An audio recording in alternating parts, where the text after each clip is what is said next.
there a desire to actually like invest in the population's health? Yeah, like I'm not massive anti-capitalist, but I think a lot of the time, if you're not in a kind of more socialized medical setting, there can be bad actors, right, who are there to make money. And it's easy to make money from people who are desperate, who need to pay. They will pay what they need to pay, right? If they need this, they will pay what they need to pay.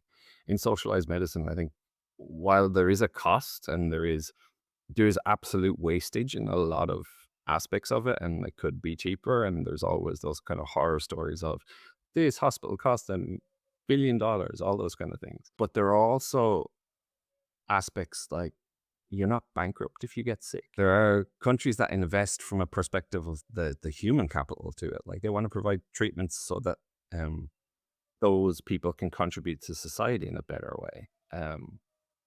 There are different things then for biotech companies to consider. So they're probably not going to get the same price in those countries because you've got your government negotiator as a single buyer rather than all your different insurance companies and middlemen and all those different things like you talked about on your other podcasts. So I won't go into that too much detail.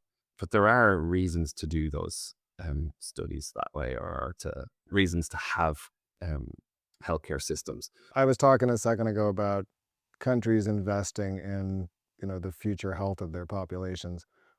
And I often joke that because in places with socialized medicine, there's traditionally a business person at the top of the health structure. Somebody who looks at costs and forecasts and what is this going to cost the government because they are the only entity that's actually paying for the healthcare. It's not Blue Cross and United and this and that, all over the map. And they think, okay, antibiotic resistance is a huge problem. It's obviously something that's very personal to me. It's going to kill X number of million people over the course of the next 10 to 20 years. We need to get ahead of that.